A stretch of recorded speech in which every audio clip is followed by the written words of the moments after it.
You're listening to Beyond the Buy with Alissa Menke and Angie Grau. Welcome to Beyond the Buy, where we explore the strategies, trends, and tactics impacting paid media today.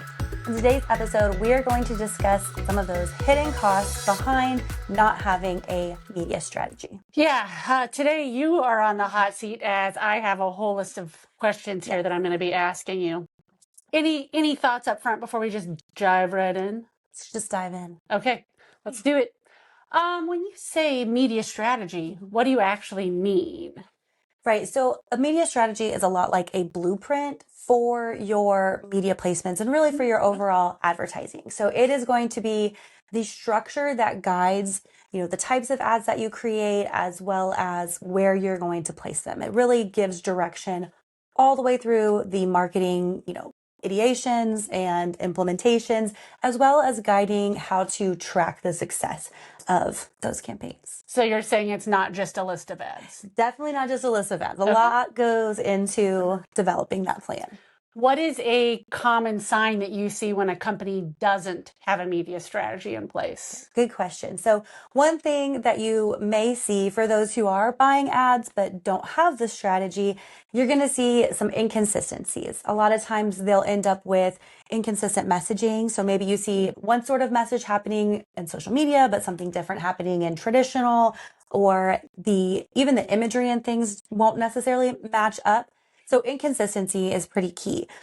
Also, not just inconsistency in messaging and in the overall creative appeal, but also to when they're posting these or when they're placing the ads. So it might feel very random, like, oh, I haven't seen anything from them in a while. And then all of a sudden you're being inundated. And it doesn't necessarily make sense, right? Because there are times, different flights where you do want to hit hard and other times where it's like, oh, that's an interesting placement time for that. So a lot of it's just inconsistencies across the board for sure. So that inconsistency then is sort of what no strategy would look like in practice. Yes. The inconsistency. Absolutely. What about like channel hopping, splitting budgets down super finitely, or chasing trends? Are those also maybe symptoms of not having a media strategy? Absolutely. So that strategy in place will help you to determine if those are really in your best interest. So thinking of the channel hopping, right?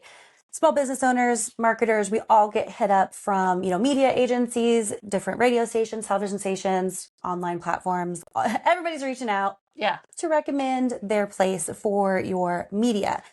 But what happens if you're just kind of doing a little bit here, a little bit there? Oh, this person contacted me, so that's who I'm going to work with. And if you don't have that plan, that strategy in place, then you are just kind of taking advantage of what's presented to you, but it may not be the best fit for you.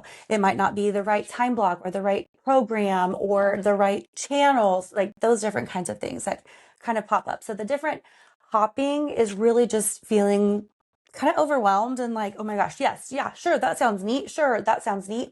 But without that plan in place, that strategy with those overarching goals, without having that, you're just going to get random things instead of having that focused approach to say, hey, that sounds like a great opportunity, but my goals are this. Like, this is what we want to accomplish. Where can you see that fitting with your organization? So that's a big part of it. And I forgot. Okay, so after the channel hopping, you'd mentioned. After channel hopping, I talked about budget splitting and then chasing trends. Yes, yeah. Chasing trends for sure. I feel like every small business owner is very guilty of doing that. Small business. I think that's common also for, medium to even some large size businesses where it's like, whoa, hold the phone, bro. That was actually like 3 weeks ago. Yes. And in digital, everything is changing so fast. So waiting until you have the perfect thing, it's going to have passed. Before that happens. By the time you get everybody on board, you actually have the resources to execute. You've got the buy-in that you need. Typically that trend has passed. That trend has passed, and been guilty of being with organizations that we did. It's like, okay, get it through copywriting and get it through all of these things. And so many trends these days are just fluid and viral and they're quick and something else is going to pop up in a couple of days. So you have to have that kind of flexibility. But budget splitting can be really damaging to your marketing. Because without that strategy in place, then you don't know where to allocate your dollars.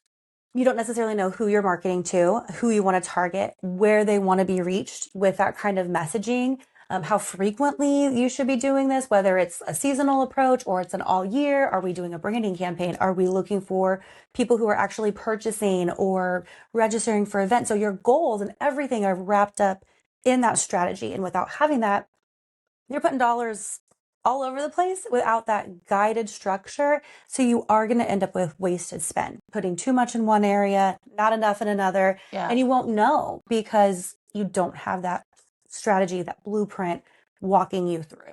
Yeah, no, I think that that's a really good point. We frequently see where clients, or maybe it's, friends in the universe, that are approached with something that feels like it's a really strategic and it makes sense placement, but without sort of that roadmap or that strategic media plan, it could be a strategy, but it's not the one you chose to focus on this year. It doesn't align with any of your other goals.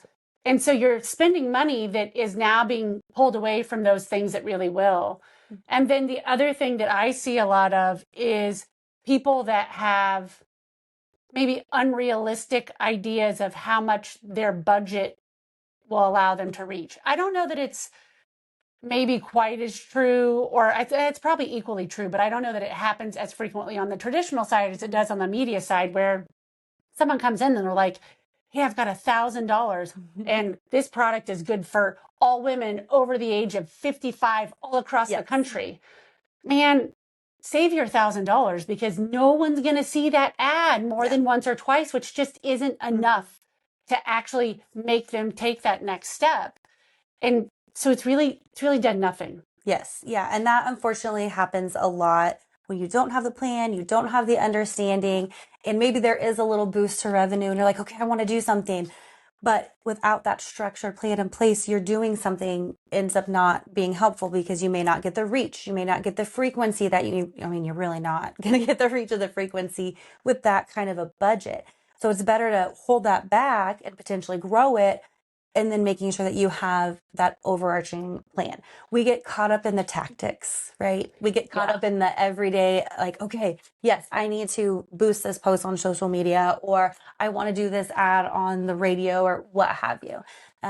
Or I saw my competitor doing this, so we probably need to do it too. Yeah, that is a big one. Ouch. Yes. Yeah. And that, again, can be really damaging if you are being reactionary instead of having that plan in place. That plan helps you calm. It helps you make decisions that are going to benefit your business the best and the most efficiently.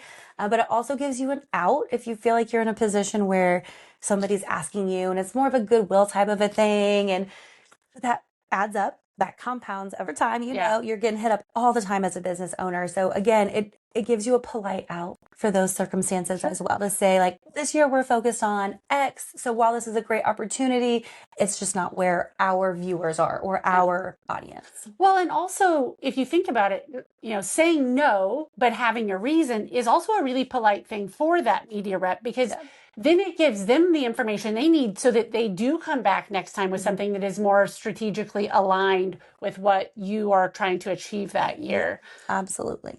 Yeah. What is an example of a hidden cost that maybe isn't obvious on a report or like a dashboard?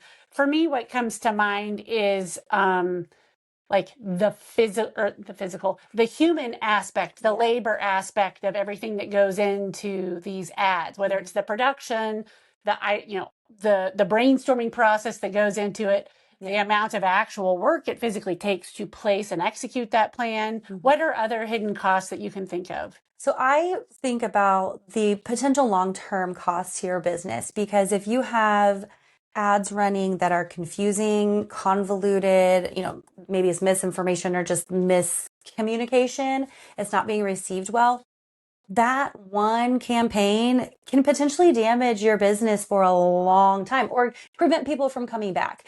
It's wild to think that, but it really is true how important some of these ad placements are. A lot of times people, even in heightened political movements, regardless of what side you're on, if they see you're supporting somebody they don't align with, then they might decide not to. So there's just going to be things that pop up, or they might think an ad was distasteful or something along those. So it's not just that, okay, that ad didn't work. It's more of what did that ad leave as far as an impression for that audience? Because that one impression could have been enough to send them packing. Oh, for sure. I mean, if you think about it, if you've gone in and you had a horrible experience somewhere, you know, that muddies the potential of you ever going back to that place. Well, Yeah. some things you don't actually go and do in person. It is just that initial brand perception. And I mean, to your point, there's content out there that I've seen my children watch that I'm like, no. Yeah.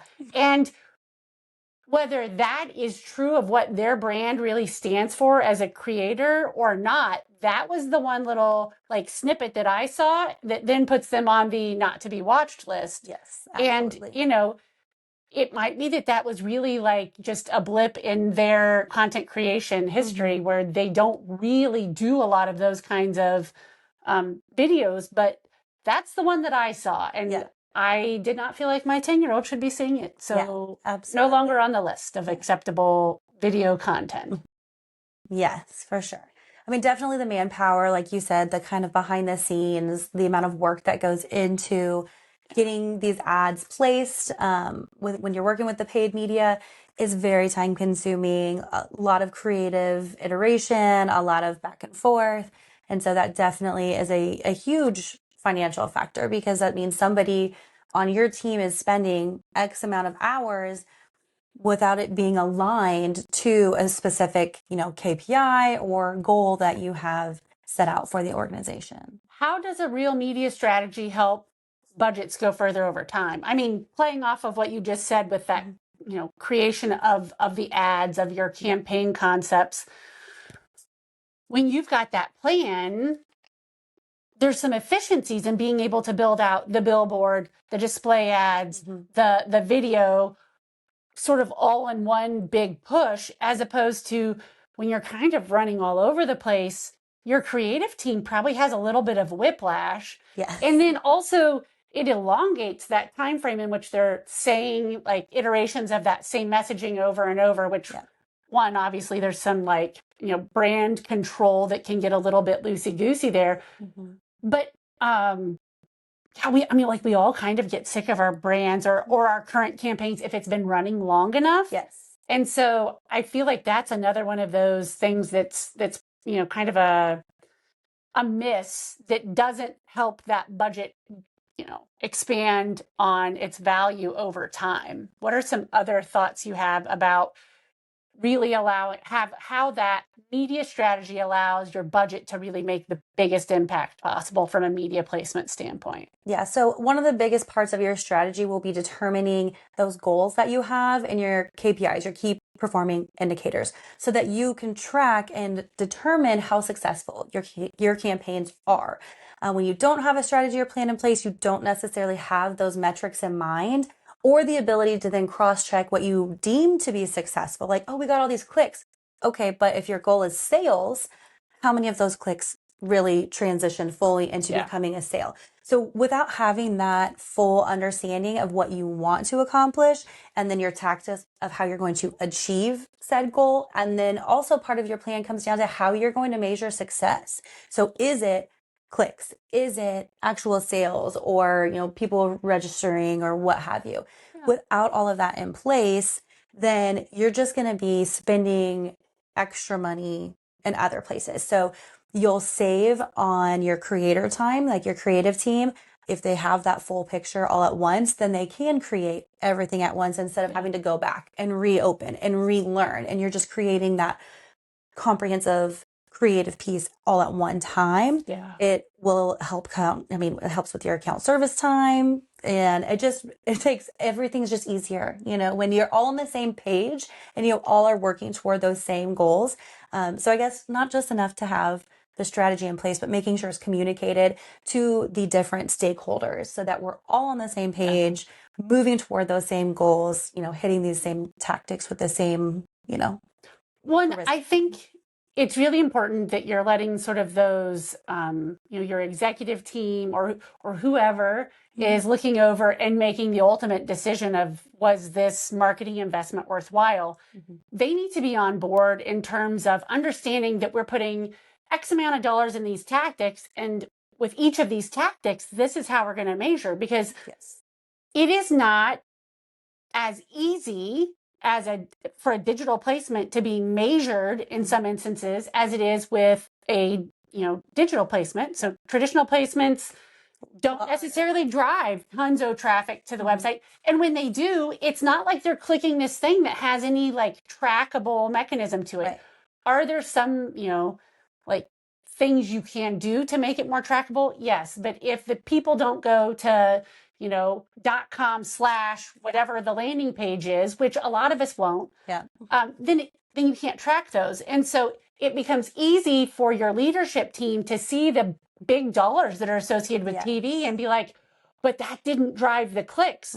Well, I mean, yes, but also, we understand that each of these channels sort of serves a different purpose, and that it's about layering these things so that we get the right amount of touch points, the right amount of exposure, so that when that moment comes for them to make that choice, they're buying your brand, they're asking for your service instead of, getting on and just doing a Google search and like, good luck, maybe we show up. Yeah. One of the pieces of your strategy will be to kind of talk about the different channels. You've got your different digital placements that you can do, whether that's display, search, social, video, audio, like there's podcasts. I mean, lots of things that you can use. Traditional is the same way. So that plan also identifies the intent and the purpose, right? So that you're not just saying, we want to get clicks on this website, I'm going to run ads during Chiefs football games, right?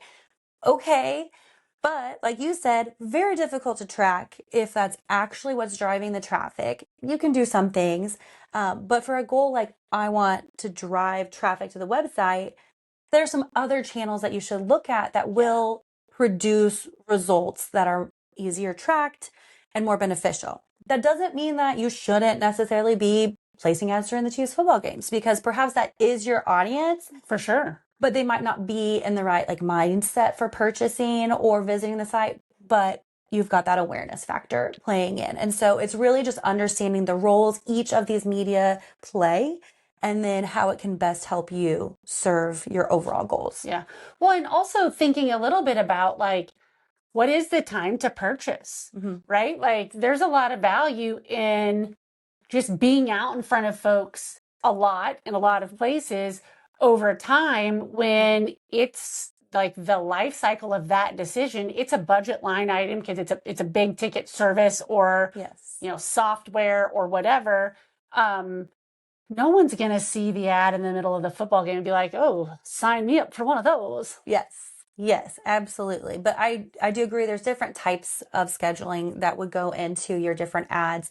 If it's a branding and an awareness campaign, like you mentioned, it's more continuous. It's just, you're just wanting to be up in front of them, especially for unsought goods. If you're talking about like insurances, medical care, some of the things that we don't necessarily want to think about all the time and don't think about all the time. But those messages, as we know, you need to have a lot of frequency to really settle into your prospective purchaser's mind. And so the more you can do that over time, then I'm going to think of, Pack Life or what have you, just because you see those ads everywhere and it's hard not to. But on the other side of it, you're going to have times where, obviously we see a lot more gift ads and things leading into the holidays. So you're going to have some seasonal buys, and you're going to have some flighted where it's like, okay, when are people really going to start shopping for Christmas? Okay, probably in September, October anymore is really when you want to get started. But then you're going to run a shorter flight, a temporary flight of digital, traditional, what have you, all the places to get in front of them where they're at and potentially, hopefully get that sale from there.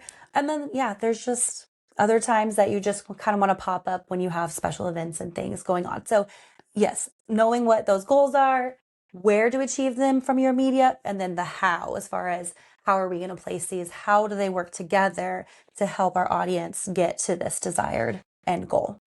So wrapping things up, if a marketer suspects that maybe some of the things you've said hit a little closer to home than they're comfortable with, maybe they don't have a media strategy and they've been a little bit more reactionary than they realized, what's the first step to fixing that?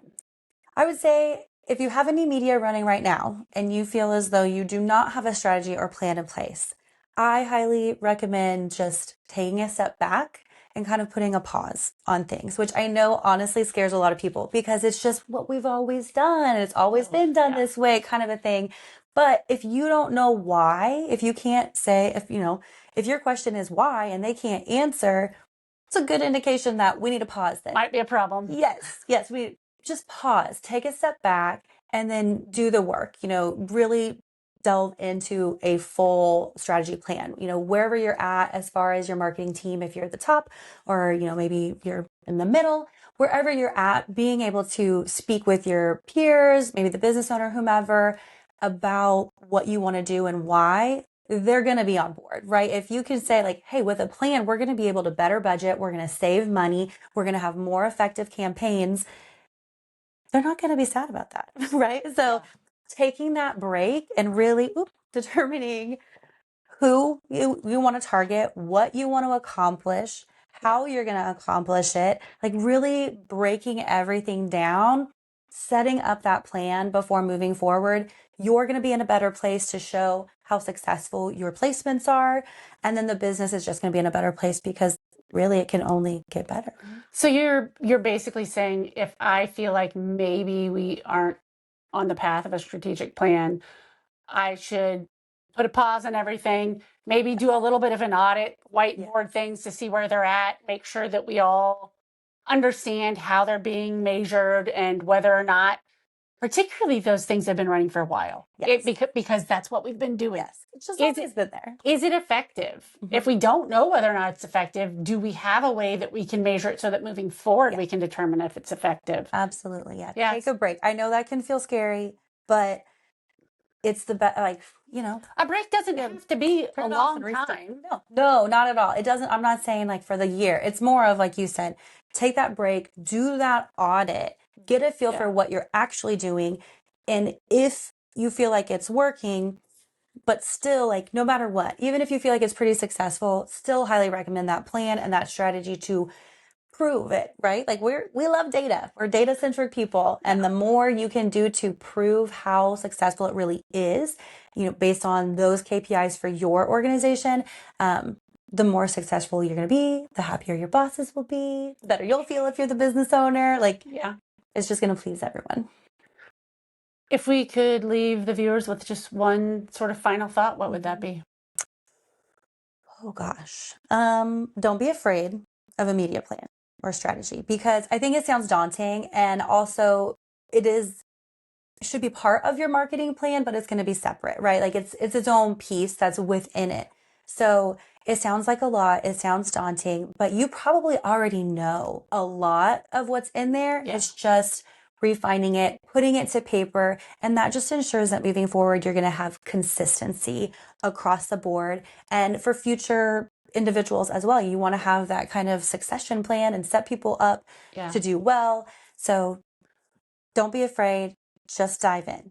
Well, and I always, as a person that has been sort of in marketing leadership in various companies, the other thing that I think about that media plan and that media strategy is when I have that and I know that it's been bought off on all levels, if we get to the end of the year and we didn't meet company-wide metrics, it's a little bit of a CYA thing to be able to look back and say, okay, I acknowledge we didn't hit company metrics, but when you look at the media plan and the things that we had identified as how we were going to determine if those placements were successful, the placements did what they were supposed to do. Yes. So then the question becomes, should we have expected more? It takes you through this whole question set of where was the disconnect? Why did this not translate? Was it the messaging? Was it the creative? Was it that we weren't really measuring things appropriately? We didn't have the right KPIs. Yes. But yeah, I mean, that's as a marketer, that plan can really it becomes sort of your backbone in terms of what you're doing so that you can sleep well at night knowing that Yes. in theory your job shouldn't be on the line if Yeah. sales didn't end up, like topping the charts this year. Yes. And it is a great way, like you said, to identify maybe the issue isn't in the marketing happening up to the point of purchase, but what's happening afterward. Oh, yeah. So maybe you have this many, like we hit our registration goal, but then only, 68% of them showed up, something like that, Sure. So then you have something else to look at. We're like, oh, we got what we needed as far as the people. Now we can start to look at the other phases of that client experience to identify what's going on. But you don't know if you don't have the strategy and the tactics and the metrics to be able to go back in and say, okay, yes, this was good. Or then even identify like, oh, we got to this point and then there's a drop off. So it just identifies weaknesses, strengths that you have going on, and opportunities for the future. Exactly. In our next episode, we are going to be diving into media metrics. I'm sure you're all very familiar with the parade of acronyms that come in the media world. We're going to look at really helping you understand what do all those acronyms mean. At the end of the day, which ones are most important and should you be paying attention to, and what are the things that you can just kind of go by the wayside. Yeah. All right. Well, thank you for joining us today for Beyond the Buy, where we explore the strategies, trends, and tactics that's driving paid media today.